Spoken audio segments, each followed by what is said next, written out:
Interesting, boring. Audience आपकी presentation को ऐसे ही जज करती है, या तो आपका प्रेजेंटेशन इंटरेस्टिंग होता है या फिर बोरिंग। नमस्ते, माय नेम इज अंकुर सेठ और मैं आज आपको बताने वाली हूँ कि प्रेजेंटेशन के मेन पॉइंट्स में क्या क्या आता है।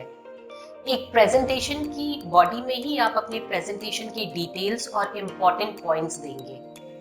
Let's quickly start the video and see what all comes in the body of the presentation.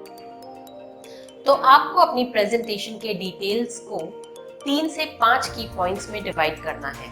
अगर आपका प्रेजेंटेशन 15 से 20 मिनट का है तो अपनी प्रेजेंटेशन के डिटेल्स को 3 की पॉइंट्स में डिवाइड कीजिए। अगर 30 मिनट्स का है तो 5 की पॉइंट्स में डिवाइड कीजिए।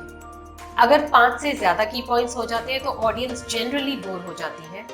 As a rule of thumb, अगर 15 से 20 मिनट का प्रेजेंटेशन है तो 3 की पॉइंट्स, 30 मिनट्स का प्रेजेंटेशन है तो 5 की पॉइंट्स, और अगर 30 मिनट्स टू 45 मिनट्स का है तो 8 की points. This is the general rule of the key points. अब आपने अपने प्रेजेंटेशन को की पॉइंट्स में डिवाइड कर लिया है, तो अब उन की पॉइंट्स के नीचे आप उनके सपोर्टिंग डिटेल्स लिखिए। वो डिटेल्स आप एक स्टोरी के रूप में दे सकते हैं, या फिर कोई एग्जाम्पल, या फिर कोई इंपॉर्टेंट इंफॉर्मेशन भी हो सकती है। आप अपने की पॉइंट्स को एक्सप्लेन करने के लिए नंबर्स, चार्ट्स या ग्राफ्स का भी इस्तेमाल कर सकते हैं। जब आप नंबर्स यूज करते हैं तो people tend to trust you more.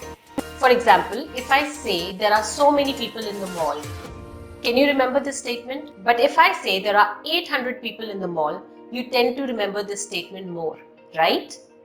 Don't say complicated numbers, round them off. Try using 1 to 2 numbers that people can relate to. People will easily remember them. However, if you have more numbers, then try relating them to a visual so that audience can remember them more. Example, look at these pictures.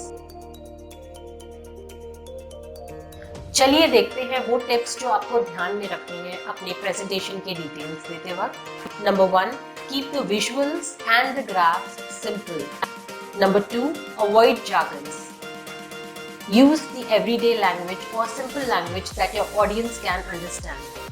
Number 3, use one picture at a time. जब आप अपनी presentation की practice कर रहे हो, try speaking without single slides up. इससे आपको audience को देखकर ही बोलने की प्रैक्टिस हो जाएगी। Lastly, look very confident and relaxed while presenting. So that's about it in this video. If you like this video, do like, share and subscribe to my channel, and I will see you in the next video.